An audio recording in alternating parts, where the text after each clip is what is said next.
Hello everyone and welcome to one of the very first World War II reviews in a long time. Well, although I did that town MOC thing not too long ago, now to think about it, but it's definitely the first tank in over a year. So it's been quite fun to actually do one of those type of reviews again with the tank. The reason that I started building tanks again, or built this tank at least, is that I'm working on a project, quite a large project, World War II related project even, and I need this for that project. Now what that is, I'm actually going to tell you guys more about it, but not in this video, because it would be, I need a bit more time to explain what I'm going to do, so that will wait for another video, most likely the next video. So without further ado, let's get right into this. First of all, you can see it's as the title suggests, it's a KV-1 Russian tank. Yeah, I don't know what else to say. It's got the KV-1 turret on it, not the big one. You might have seen some with a huge turret, and I'm gonna build that house-like turret as well. So, just throwing that out there. And I just have my little Russian guy standing beside it, with that brick steel helmet and a papucha and just a nice coat. One of my favorite Russian soldiers actually that I have. So first of all, I'm just going to show you the front of this thing. As you can see, it's got some quite nice detailing, although it looks like, there we go, looks like the thread was quite loose. You've got these two strings that go to back there, just for nice extra detailing. And I saw one tank, a picture I saw had those, so I figured I would add them, otherwise it might be a bit boring here in the front. As you can see, there's one thing missing. There is no viewport yet. I haven't put that in. There's some things on this tank that I'm not 100% finished with, but I'm almost finished, so that's why I'm showing you this. None of these things will have any great impact on the overall look. So we got a sort of spare wheel up there as well. That's pretty much it for the front. So let's move on to the side. And like all of I'm gonna go with all, I think, of my tanks with this sort of setup with the smaller wheels here and the rollers up here.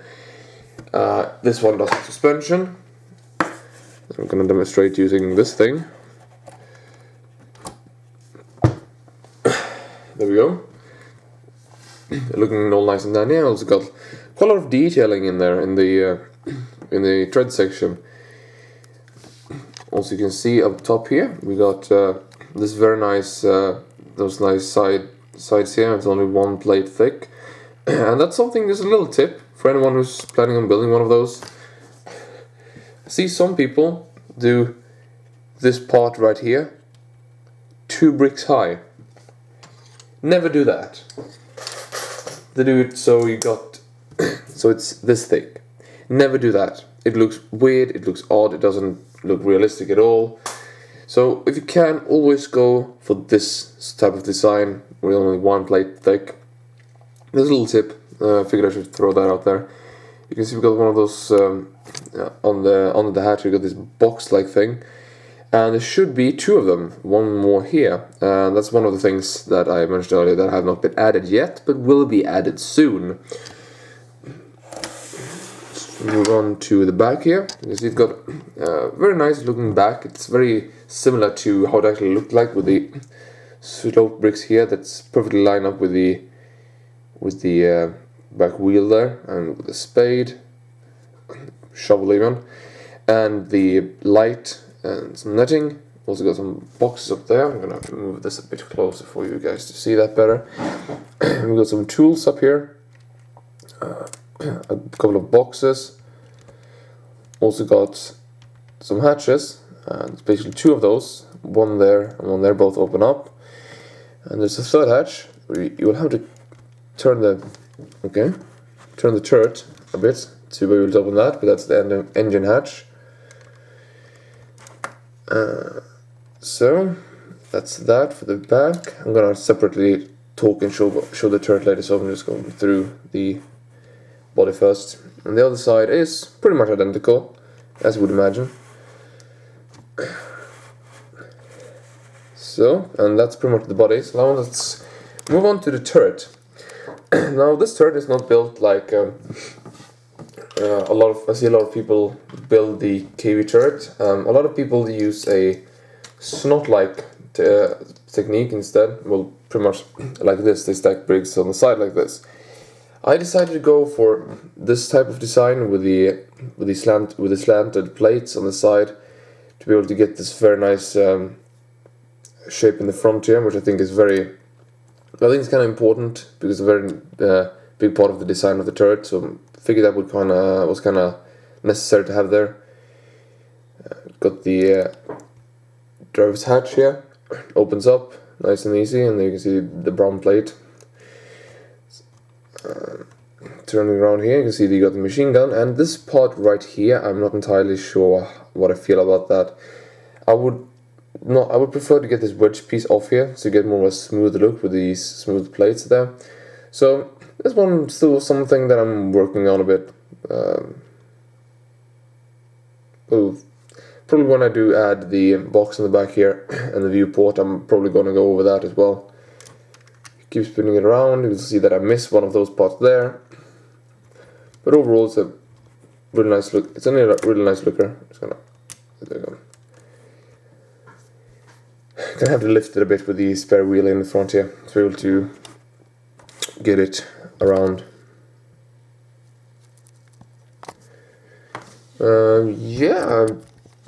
I think that's about it. Not more. Oh wait, there's one more thing that I want to do. I will actually compare it to the T-34 because they was very similar in size. So here you got my T-34.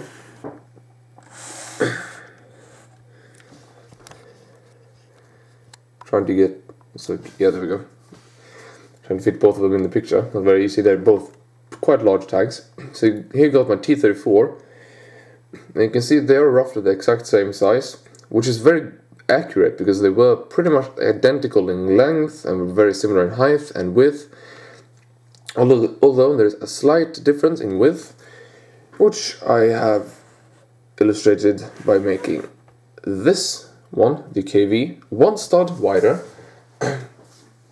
Even if the 3 wide tracks make it look like it's maybe even 2 studs wider, but it's only 1 stud wider. This one is 11 studs wide, this one is 12.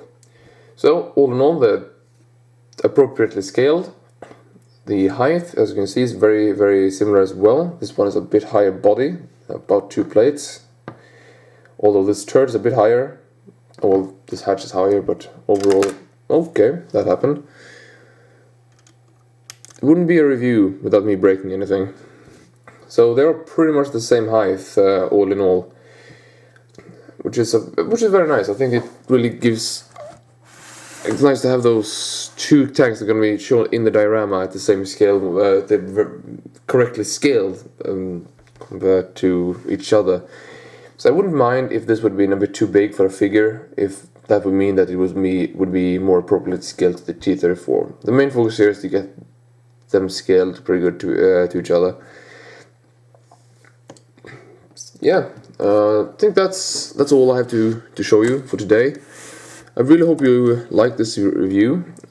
First one in a while, so I'm sorry it wasn't the best one. There you go. So yeah, that's everything from me today. I hope you enjoyed this, like I said, and goodbye.